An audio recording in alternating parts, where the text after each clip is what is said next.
Hello everyone, I hope you are doing very well. Welcome to this class. आपका इस class में स्वागत है जिसमें हम डिस्कस करने जा रहे हैं स्ट्रक्चर ऑफ एटम। काफी इंपॉर्टेंट टॉपिक होने वाले हैं आज के, जिसमें हम डिस्कस करेंगे एटॉमिक मॉडल्स, जैसे कि Thompson model of atom, Rutherford model of atom. फिर हम देखेंगे ड्रॉबैक्स ऑफ रदरफोर्ड मॉडल में। ठीक है, तो atomic models. Observations from experiments suggest Dalton's indivisible atom is composed of subatomic particles जैसे इलेक्ट्रॉन, प्रोटॉन और न्यूट्रॉन्स। मतलब विद पॉजिटिवली चार्ज पार्टिकल्स जिनको हम कहते हैं protons and negatively charge particles जिनको हम कहते हैं electrons. What are the key challenges for scientist? Accounting for atom stability. अगर एटम के अंदर पॉजिटिव और नेगेटिवली चार्ज पार्टिकल्स प्रेजेंट हैं तो एटम स्टेबल किस तरीके से, वो कहां पर प्रेजेंट है, क्या डिस्ट्रीब्यूशन है। Comparing element behaviour in physical and chemical properties. अब एलिमेंट के बिहेवियर को किस तरीके से कंपेयर करें, किसके अंदर कितने इलेक्ट्रॉन्स है, कितने प्रोटॉन्स है, how can we determine these values. Explaining molecule formation.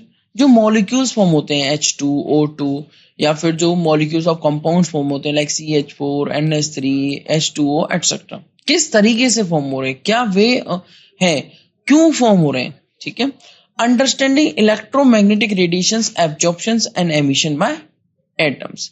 Electromagnetic radiations के बारे में देखेंगे और एब्जॉर्प्शन एंड जो एमिशन होता है एटम्स के द्वारा वो किस तरीके से होता है, इन बातों को समझते हैं हम एटॉमिक मॉडल समझने के बाद। तो पहले जो मैं आपको बता देता हूं कि जो हमारे पार्टिकल्स है, सब एटॉमिक पार्टिकल्स, वो है इलेक्ट्रॉन, प्रोटॉन और न्यूट्रॉन, जिनके एब्सोल्यूट चार्ज की वैल्यू होती है इलेक्ट्रॉन की -1.60217 इंटू 10⁻⁻19 कूलम। अगर मैं रिलेटिव चार्ज की बात करूं तो वो -1 है।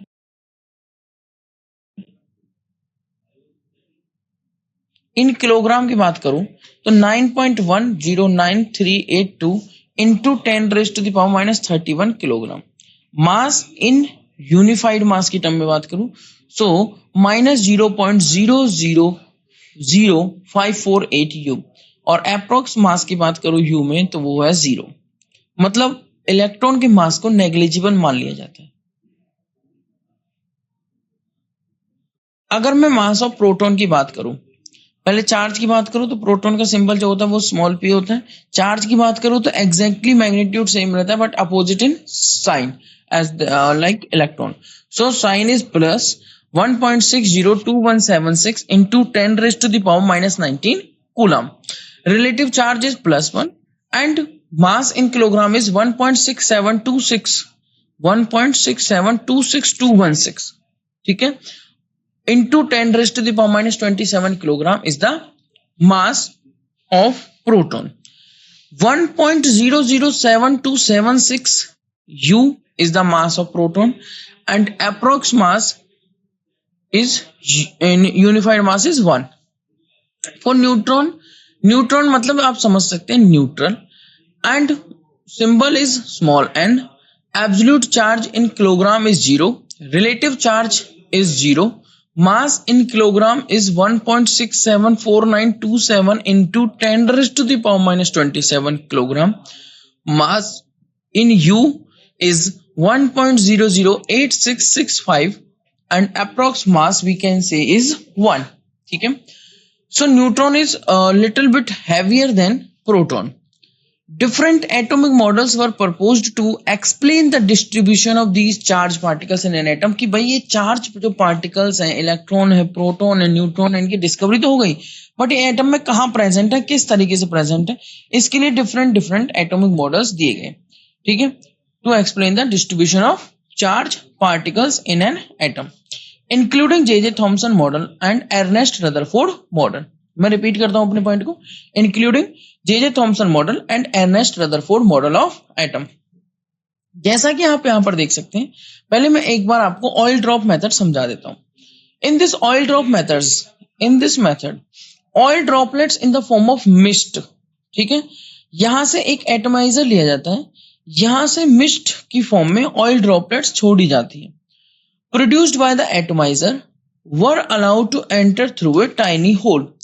इस टाइनी होल के थ्रू ये अलाउ की जाती हैं, तो they were allowed to enter through a tiny hole in the upper plate of the electrical condenser। ठीक है, यहाँ पर एक इलेक्ट्रिकल कंडेंसर यूज किया गया है और ये जो ऑयल ड्रॉपलेट्स हैं इनको अलाउ किया जाता है थ्रू दिस स्मॉल होल, ठीक है। The downward motion of this droplet, जो नीचे की तरफ इनका मोशन है, was viewed through the telescope. यहाँ पे एक टेलीस्कोप यूज किया जाता है जिससे हम इसको एनालाइज कर सके, व्यू कर सके, equipped with a micrometer eyepiece, ठीक है। By measuring the rate of fall of these droplets, Millikan was able to measure the mass of oil droplets. यहाँ से एक्सरेज यहाँ पे डाली जाती हैं, x-rays from the source irradiate की जाती हैं, ठीक है। और ऑयल ड्रॉपलेट जो अंडर ऑब्जर्वेशन है, एक ड्रॉपलेट यहाँ लेते हैं, ये हमारी चार्ज प्लेट है जो नेगेटिवली चार्ज प्लेट है। कौन सी प्लेट है ये? Negatively charge plate. जब यहाँ से ऑयल ड्रॉपलेट डाली जाती हैं, एक्सरे से जब वो स्ट्राइक करती हैं तो वो आयनाइज हो जाती है। क्या हो जाती है? Ionize. The air inside the, वो आयनाइज नहीं होती, वो कैसे मैं बताता हूँ। जो एयर प्रेजेंट है inside this chamber was ionized by passing a beam of X-rays through it, ठीक है। The electrical charge on these oil droplets was acquired by collisions with gaseous ions, उस वजह से इन पर क्या आ जाता है? Electrical charge. The fall of these charge oil, अब इन पर आ गया है चार्ज, उनसे स्ट्राइक करने से, उनसे कोलाइड करने से। The fall of these charge oil droplets can be retarded, accelerated or made stationary depending upon the charge on the droplets and the polarity and strength of the voltage applied to the plate। हमने किया क्या यहां पर, आप ध्यान से समझिए। तो the fall of these charged oil droplets can be retarded, accelerated or made stationary, जो ये हमारी चार्ज प्लेट यहाँ पे हैं इनकी हेल्प से, और जो ये हमारी चार्ज ऑयल ड्रॉपलेट्स हैं इनको प्रॉपरली एडजस्ट करके हम इस ऑयल ड्रॉपलेट को स्टेशनरी कर सकते हैं, ठीक है। मतलब हम क्या कर सकते हैं? retarded, accelerated or made stationary depending upon the charge on the droplets and the polarity and strength of the voltage applied to the plate. By carefully measuring the effects of electric field strength on the motion of oil droplets, Millikan concluded that the magnitude of electrical charge, जो magnitude है electrical charge का Q on the droplets is always an integral multiple of the electrical charge E। मतलब Q is equal to क्या बोला गया? Ne। मैं repeat कर देता हूँ इस एक्सपेरिमेंट को। हुआ क्या, यहाँ से एटोमाइजर से मिस्ट यहाँ से क्या करी गई? प्रोड्यूस करी गई। ऑयल ड्रॉपलेट्स यहाँ से आई, इस होल से उनको पास करने का अलाउ किया गया। एक्सरे को यहाँ से इरेडिएट किया गया। एक टेलीस्कोप यहाँ पे यूज किया गया, टेलीस्कोप जो कि इक्विप्ड है with a micrometer eyepiece, ठीक है। अब जो यहाँ पे एयर प्रेजेंट है, इरेडिएट एक्सरे की वजह से वहां पर क्या हो चुके हैं? वो आयनाइज। तो air inside the chamber was ionized by passing a beam of X-rays through it. The electrical charge on these oil droplets was acquired by collisions with gaseous ions। जो यहाँ पे एयर में जो gaseous ions बन रहे हैं air की वजह से, जो आयनाइज होने की वजह से, तो वहां पर वो gaseous ions को एक्वायर कर लेती कौन? Oil droplets. और फिर ये नीचे की तरफ जाएंगी। अब हम अगर ये जो चार्ज प्लेट है इसमें जो हम वोल्टेज अप्लाई कर रखे हैं, अगर उसको प्रॉपर्ली एडजस्ट करके हम ऑयल ड्रॉपलेट को स्टेशनरी कर सकते हैं। The fall of these charge oil droplets can be retarded, accelerated, हम रोक सकते हैं उसके मोशन को, बढ़ा सकते हैं और स्टेशनरी बना सकते हैं। It depends upon the charge on the droplets and polarity and strength of the voltage. Charge कितना है ड्रॉपलेट्स पे और किस स्ट्रेंथ और पोलरिटी की हम वोल्टेज अप्लाइड कर रहे हैं प्लेट पर। By carefully measuring the effects of electric field strength on the motion of oil droplets, Millikan concluded that the magnitude of electrical charge, जो Q है, बहुत अच्छे से carefully measuring किया गया और बोला गया Q is equal to Ne है। मतलब कि जो oil droplets पर जो charge है वो हमेशा इंटीग्रल मल्टीपल होगा किसका? E का। ऑयल ड्रॉपलेट्स पर जो क्या है, वो जो चार्ज है वो हमेशा इंटीग्रल मल्टीपल होगा किसका? E का। तो Q is equal to क्या रहेगा? Ne, जहां पर n की वैल्यू हो सकती है 1, 2, 3 एंड सो ऑन। अब नेक्स्ट हमारा मॉडल आता है Thomson model of atom. Thomson model of atom क्या कहता है? It is proposed by J Thomson in 1898। आप इस डायग्राम में देख सकते हैं कि पॉजिटिवली चार्ज स्फीयर और electrons are embedded in this positively charge sphere uniformly. तो spherically shape with uniformly distributed positively charge and electrons are embedded to give stable electrostatic arrangement। ये थॉमसन ने बोला। इस मॉडल को उन्होंने कंपेयर किया with plum pudding या raising pudding या वाटरमेलन से, तो इसलिए इसका नाम दिया गया वाटरमेलन मॉडल या प्लम पुडिंग मॉडल और रेजिंग पुडिंग मॉडल। जो वाटरमेलन का जैसे रेड पोर्शन होता है बोला गया, रेड पोर्शन को पॉजिटिवली चार्ज स्फीयर बोला गया और बोल दिया कि ये उसी की तरह दिख रहा है जिस तरीके से सीड्स वाटरमेलन में एम्बेडेड है, इलेक्ट्रॉन्स इस पॉजिटिवली चार्ज स्फीयर में एम्बेडेड है, and then that's why this model of atom is named as plum pudding model या फिर रेजिंग पुडिंग मॉडल या फिर watermelon model. Thomson model of atom के की फीचर्स क्या थे कि फर्स्ट ऑफ ऑल इसने ये कहा कि ओवरऑल न्यूट्रलिटी यहाँ से एक्सप्लेन होगी कि जितने पॉजिटिवली चार्ज पार्टिकल हैं उतने ही नेगेटिवली चार्ज पार्टिकल हैं, मतलब overall atom is neutral. Mass of atom is assume to be uniformly distributed, entire atom जितना भी एटम का साइज है उस पूरे पर एटम का जो मास है वो डिपेंड करता है, मतलब mass of atom is assume to be uniformly distributed.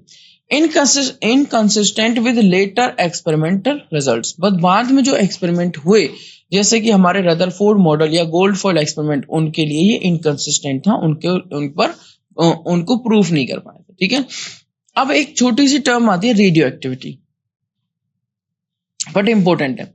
Radio activity क्या है? कुछ एलिमेंट्स होते हैं खुद से ही रेडिएशन एमिट कर देते, तो certain elements emit radiation on it's on. ठीक है, and this term or this process is discovered by Henry Becquerel in 1895. Radioactive elements and phenomena known as radioactivity. Radioactive elements होते हैं and this phenomena is known as radioactivity. Developed by Marie Curie, Pierre Curie, Rutherford and Frederick Soddy. Three types of rays emitted in radioactivity process: alpha, beta and gamma. ठीक है, अब three types of जो rays है, alpha rays क्या है? High energy particles with 2 units of positive charge and 4 units of atomic mass. आप क्या कह सकते हैं? Alpha rays are helium nuclear. जब आप इस किसी फोटोग्राफिक प्लेट पे इन तीनों रेज की फॉलोइंग कराते हैं जहां पर इलेक्ट्रिक फील्ड अप्लाई कर रखी है, तो जो अल्फा रेज है वो नेगेटिवली चार्ज प्लेट की तरफ, नेगेटिव टर्मिनल की तरफ मूव करते हैं। जो बीटा रेट है वो पॉजिटिव टर्मिनल की तरफ मूव करती है। तो यहाँ से ही पता लगा कि alpha rays are positively charge particles and helium gas is yielded when combined with 2 electrons. अगर 2 इलेक्ट्रॉन्स हम इसको प्रोवाइड करते हैं अल्फा रेज को, then we will get helium gas. Beta rays are negatively charge particles similar to electrons. ठीक है, beta rays क्या है? आपके negatively charge particles similar to electrons, मतलब इनका मास भी नेग्लिजिबल होगा। और गामा रेज तो हाई एनर्जेटिक पार्टिकल्स है, high energy radiations like X rays, neutral होती है नेचर में, कोई चार्ज नहीं होता। जब हम फोटोग्राफिक प्लेट पर फॉल कराते हैं तो वो ना पॉजिटिव प्लेट की तरफ जाती है ना नेगेटिव प्लेट की तरफ। जैसे अल्फा रेज गई पॉजिटिव की, अल्फा रेज गई नेगेटिव प्लेट की तरफ इलेक्ट्रिक फील्ड अप्लाइड करने पर, और बीटा रेज गई पॉजिटिव की तरफ। बट गामा रेज न्यूट्रल रहती है और सेंटर पे जाती है, कहीं भी स्ट्राइक नहीं करती, किसी की तरफ भी डेविएट नहीं होती। मतलब स्ट्राइक का मतलब कहीं भी डेविएट नहीं होती, स्ट्राइक करती सीधा न्यूट्रल पॉइंट पे जाके, मतलब जहां पॉजिटिव और negative field.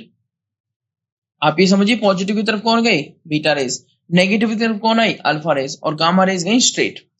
Do not consist of particles, इनकी जो पेनिट्रेटिंग पावर है, gamma rays high energetic particle है तो पेनिट्रेटिंग पावर सबसे ज्यादा है गामा रेज की, अल्फा की सबसे कम, फिर बीटा और गामा। बीटा की 100 टाइम्स मोर देन है किससे? अल्फा से, और गामा की 1000 टाइम्स मोर देन है इससे? अल्फा रेज से। ठीक है, ये इनकी हो गई पेनिट्रेटिंग पावर। नेक्स्ट आता है आपका Rutherford nuclear model of atom. Rutherford ने एक एक्सपेरिमेंट किया, अल्फा रेज स्कैटरिंग एक्सपेरिमेंट, और उन्होंने क्या किया? थिन गोल्ड फॉइल का यूज किया। तो thin gold foil bombarded with high energetic alpha particles, जो कि हीलियम के न्यूक्लियाई थे। अल्फा पार्टिकल्स भी हैवी थे और साथ में पॉजिटिवली चार्ज पार्टिकल्स थे। तो क्या देखा गया? कुछ ऑब्जर्वेशंस आई कि most alpha particles passed through undeflected, mostly alpha particles सीधे जा रहे थे विदाउट एनी डिफ्लेक्शन। ठीक है, थिन गोल्ड फॉइल से। Some alpha particles get deflected by small angles and very few bounced back, लगभग 1 in 20,000 बाउंस्ड बैक हो रहे थे, लगभग 180 डिग्री से वापस आ रहे थे। इसको आप इस डायग्राम से समझ सकते हो। एक लेड का ब्लॉक लिया गया, उसमें सेंटर में आप यहाँ पर देख सकते हैं एक सोर्स रखा गया अल्फा पार्टिकल से, मतलब एक रेडियो एक्टिव एलिमेंट रखा गया जैसे रेडियम, यूरेनियम आप ले सकते हैं। तो हुआ क्या, यहाँ से अल्फा रेज निकल रही थी, एक लेड की प्लेट लगा दी, एक बीम बना दी। अब ये बीम जो पास हो रही थी तो मोस्टली पार्टिकल्स जा रहे थे स्ट्रेट विदाउट एनी डिफ्लेक्शन। कुछ पार्टिकल्स आप यहाँ पर देख सकते हैं डिफ्लेक्टेड हो रहे थे विद ए स्मॉल एंगल। इसका मतलब ये हुआ, अगर मोस्टली पार्टिकल्स स्ट्रेट जा रहे हैं तो इसका मतलब उन्होंने कंक्लूजन दिया, रदरफोर्ड ने क्या बोला कि अगर हमारे अल्फा रे स्कैटरिंग एक्सपेरिमेंट के टाइम पर मोस्टली पार्टिकल्स स्ट्रेट जा रहे हैं, इट मीन्स कि वहां पर, बताइए क्या होगा? इट मीन्स कि वहां पर जो एटम है वो मोस्टली एम्प्टी है, मतलब जो स्पेस प्रेजेंट है inside the atom is empty. ठीक है, वो फुलफिल नहीं है मोस्टली स्पेस। फिर कुछ पार्टिकल्स डेविएट हो रहे थे, इसका मतलब वहां पर कुछ एक कोई थिंग है, कोई बॉडी है जो पॉजिटिवली चार्ज है। ठीक है, inside the atom there is a positively charge body present, क्योंकि पॉजिटिव पॉजिटिव ही डिफ्लेक्ट करते हैं, क्योंकि same charge repel each other और opposite charge attract each other. But the interesting point कि अल्फा पार्टिकल्स आए और 1 आउट ऑफ 20,000 में से एक पार्टिकल वापस आ रहा था, बाउंस्ड बैक 180 डिग्री से अप्रोक्स वो वापस आ रहा था, बाउंस बैक कर रहा था, रिट्रेस कर रहा था अपने पाथ को। It means you can say कि जो पॉजिटिवली चार्ज बॉडी है वहां पर वो एक हैवी बॉडी है और हाईली डेंस है। ठीक है, जिसको बाद में नाम दिया गया क्या, बाद में नाम दिया गया न्यूक्लियस। तो ये गोल्ड फॉइल आप देख सकते हैं, और ये सर्कुलर स्क्रीन लगाई है, फोटोग्राफिक प्लेट आप इसे कह सकते हैं, सर्कुलर ZNS की स्क्रीन पे एक फ्लोरोसेंट या फॉस्फोरेसेंट मटेरियल की यहाँ स्क्रीन क्या लगाई जाती है, स्क्रीन लगाई जाती है। ये आपका मॉलिक्यूलर व्यू हो गया। यहाँ पर आप thin gold foil of foil देख सकते हैं जिसमें डिफरेंट डिफरेंट एटम्स आपको दिखाए गए हैं। ये बीम ऑफ अल्फा पार्टिकल्स आ रही है, ये डिफ्लेक्टेड अल्फा पार्टिकल्स है, ये भी डिफ्लेक्टेड है और ये भी डिफ्लेक्टेड, और मोस्टली अल्फा पार्टिकल्स स्ट्रेट जा रहे हैं। तो रदरफोर्ड की कंक्लूजन क्या है, रदरफोर्ड ने कंक्लूजन दिया कि most of the atom is empty space, positively charge concentrated in a tiny volume, जिसको बोला गया न्यूक्लियस। क्या बोला गया, nucleus. And electrons revolve around the nucleus, मतलब electrons orbit nucleus, electrons orbiting nucleus. Rutherford nuclear model of atom में आप क्या कह सकते हैं, it contains tiny dense nucleus and contains most of the mass and positive charge. ठीक है, nucleus contains most of the mass and positive charge. Electrons orbit nucleus in circular paths and held together by electrostatic attraction. Held together by electrostatic attraction.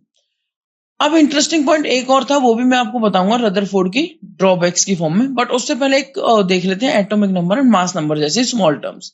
Atomic number किसी atom का number, क्या दिया गया कि positive charge on the nucleus is due to the presence of protons in the nucleus with a charge equal but opposite to that of electrons। ये हम देख चुके हैं कि जो मैग्नीट्यूड है वो तो इक्वल होता है, बट जो चार्ज है वो अपोजिट होता है। ठीक है, तो आप यहां पर देखेंगे जो पॉजिटिव चार्ज है न्यूक्लियस पर वो due to the presence of protons है। The number of protons in the nucleus is called the atomic number, और इन्हीं को बोला गया एटॉमिक नंबर। मतलब किसी एटम का नंबर डिसाइड करते हैं उसके नंबर ऑफ प्रोटॉन्स। तो जैसे हाइड्रोजन का 1 है और प्रोटॉन इसके अंदर कितने हैं, एक प्रोटॉन, तो इसका एटॉमिक नंबर कितना हो गया बताइए, 1। सोडियम के अंदर 11 प्रोटॉन्स है, तो इसका एटॉमिक नंबर कितना हो गया, 11।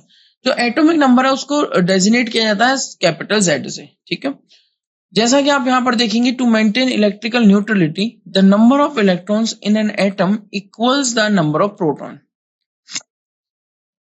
To maintain electrical neutrality the number of electrons in an atom equals the number of protons, atomic number। मतलब Z को आप क्या कह सकते हो न्यूट्रल एटम के लिए कि number of proton is equal to number of electrons in a neutral atom. मतलब the mass of the nucleus is due to the protons and neutrons, जिनको कलेक्टिवली कह देते हैं न्यूक्लियस, क्योंकि ये प्रेजेंट होते हैं न्यूक्लियस में। ठीक है, तो number of protons and neutrons जितने होंगे उनको कलेक्टिवली बोल देंगे हम number of nucleons, and they are present in nucleus.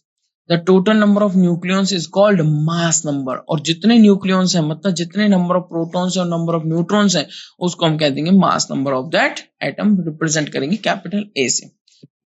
The composition of any atom can be represented by using the normal element symbol X with the superscript on the left hand side as the mass number A and subscript Z on the left hand side as the atomic number। ठीक है, तो AXZ इसका symbol होगा किसी भी element का। अब isobars क्या, आइसोबार्स है isobars are the atoms with same mass number, जिनका मास नंबर सेम हो बट डिफरेंट एटॉमिक नंबर्स। और आइसोटोप्स हो जाते हैं on the other hand atoms with identical atomic numbers but different mass numbers are known as isotopes. In other words आप क्या कह सकते हैं, the difference between isotopes is due to the presence of what, different number of neutrons. जब आप isotopes देखेंगे जैसे कि आपके हाइड्रोजन के आइसोटोप्स, क्लोरीन के आइसोटोप्स, ब्रोमीन के आइसोटोप्स, तो उनमें जो नंबर ऑफ न्यूट्रॉन्स रहेंगे न्यूक्लियस के अंदर वो डिफरेंट रहेगा। ठीक है, कंसीडरिंग हाइड्रोजन एटम, एग्जांपल्स भी देख लेते हैं। Considering hydrogen atom again 99.985% of hydrogen atoms contain only 1 proton, और उसको हम कहते हैं प्रोटियम। क्या कहते हैं, प्रोटियम।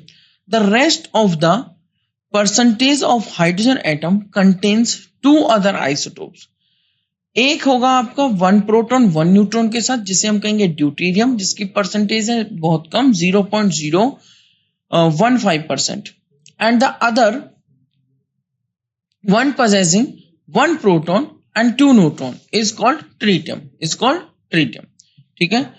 तो लेटर जो आइसोटोप है is found in trace amounts on the earth. जो पीछे वाला ट्रीटियम है, देखो प्रोटियम सबसे ज्यादा अमाउंट में, देन ड्यूटेरियम एंड ट्रीटियम मिलता है ट्रेसेस ऑफ अमाउंट्स में on the earth. Other examples of commonly occurring isotopes are like carbon atoms containing 6, 7 and 8 neutron, मतलब carbon 6, carbon 7 and carbon 8.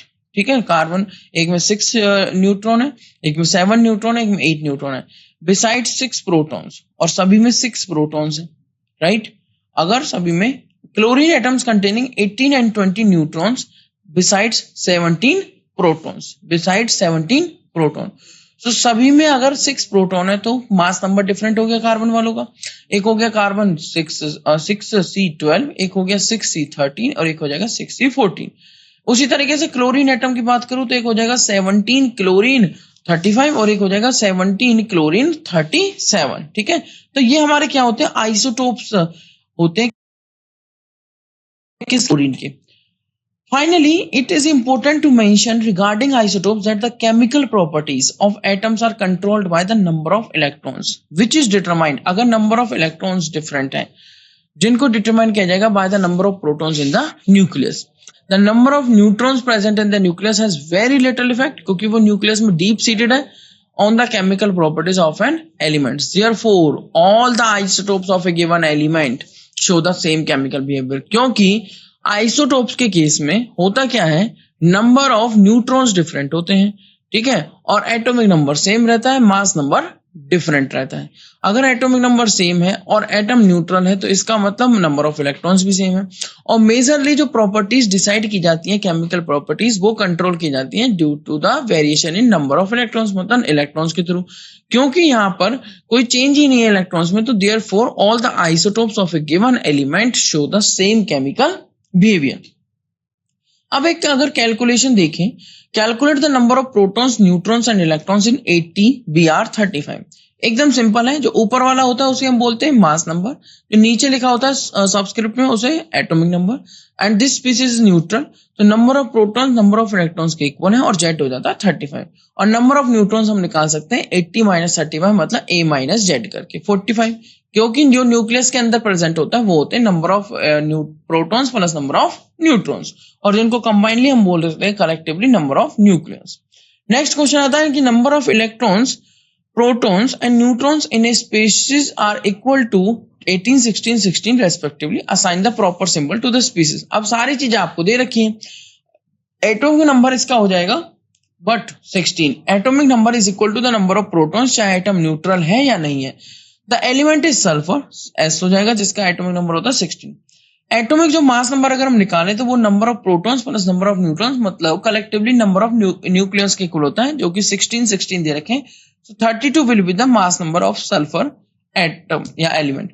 The species is not neutral because the number of protons is not equal to the number of electrons. आप यहाँ पर देखेंगे number of electrons given है आपको 18 और protons given है 16, मतलब नंबर ऑफ इलेक्ट्रॉन्स और प्रोटॉन्स इक्वल नहीं है. Species is not neutral. Proton कम है, पॉजिटिवली चार्ज कम है, और इलेक्ट्रॉन ज्यादा है, नेगेटिव चार्ज ज्यादा है, तो 2 नेगेटिव इसके ऊपर चार्ज आ जाएगा. मतलब it is an anion because number of protons are less than the number of electrons. So it is an anion negatively charged with a charge equal to excess electrons. कितना? 18 - 16. जितने जो चीज ज्यादा है उसमें से माइनस कर दो, जो कम है, जो वैल्यू आती है वो आप यहाँ पर लिखेंगे. 18 - 16 इज इक्वल टू 2. तो सिंबल हो जाएगा आपका 32s16 और इधर सुपरस्क्रिप्ट में राइट हैंड साइड में 2 नेगेटिव चार्ज. ठीक है, एक नोट यहाँ पर इंपॉर्टेंट है. Before using the notation 4a is xz, find out whether the species is a neutral atom, a cation or an anion. If it is neutral atom, right, then जो हमने equation ये वाली लिखी है ये हमारी वैलिड है, जो हमने axz सिंपल लिखी थी. But it means the number of protons is equal to number of electrons is equal to atomic number. But if the species is an ion, determine whether the number of proton is larger, तो cation बनेगा, अगर smaller है तो anion बनेगा, negative ion, then the number of electrons. And the number of neutrons is always given by whether the species is neutral और an ion. मैं repeat करता हूं, the number of neutrons is always given by whether the species is neutral और an ion. अब आते हैं हम अपने ड्रॉबैक्स ऑफ रदरफोर्ड मॉडल पे। Rutherford nuclear model, right, like solar system nucleus like massive sun, electrons like other lighter planets. ठीक है, तो जो हमारे सन के अराउंड प्लैनेट्स क्या कर रहे हैं, रिवॉल्व कर रहे हैं। Well defined orbits, classical mechanics, gravitation force, Coulomb force between electron and nucleus similar to gravitation force. An electron in orbit undergoes acceleration, emit electromagnetic radiation, orbit shrinks. अगर कोई भी चार्ज पार्टिकल्स अराउंड द किसी body के around revolve कर रहा है तो वो क्या करेगा, इलेक्ट्रोमैग्नेटिक रेडिएशंस एमिट करेगा। अगर वो रेडिएशन एमिट कर रहा है तो एनर्जी रेडिएट कर रहा है, इसका मतलब उसका पाथ क्या होने लगेगा, छोटा होने लगेगा, और पाथ सर्कुलर ना रह के फिर क्या हो जाएगा, स्पाइरल हो जाएगा, और ultimately electron would fall inside the nucleus और एटम विल वैनिश। तो ये बात करेक्ट नहीं है क्योंकि सारी चीजें एग्जिस्ट कर रही हैं, इसका मतलब एटम एग्जिस्ट कर रहा है, एटम स्टेबल है। क्लियर? तो ये थी हमारी ड्रॉबैक्स किसकी, रदरफोर्ड मॉडल की। मतलब instability of the atom, classical mechanics and electromagnetic theory, इन बातों को रदरफोर्ड एक्सप्लेन नहीं कर पाए। स्टेशनरी इलेक्ट्रॉन्स, अगर इलेक्ट्रोस्टैटिक अट्रैक्शन है तो वो अट्रैक्ट करेंगे। Electrons pulled to the nucleus, miniature Thomson model. No distribution और energies of the electron around the nucleus, ये बातें भी रदरफोर्ड प्रॉपर्ली एक्सप्लेन नहीं कर पाए। ठीक है, सो ये कुछ बातें थी मेजरली जो रदरफोर्ड की ड्रॉबैक थी कि वो एटम की स्टेबिलिटी को नहीं बता पाया, और उस बेस पर जितनी भी आगे की प्रोसेसेस हुई उनको रदरफोर्ड ऑटोमेटिकली एक्सप्लेन नहीं कर पाया। सो रदरफोर्ड ने क्या कहा कि इलेक्ट्रॉन रिवॉल्व कर रहा है around the nucleus in circular path. अगर ऐसा है तो इलेक्ट्रॉन तो कुछ टाइम बाद फॉल कर जाना चाहिए न्यूक्लियस के अंदर, अगर ऐसा है तो एटम तो अनस्टेबल है, but actually atom is highly stable. ठीक है, so this is all about this today's class.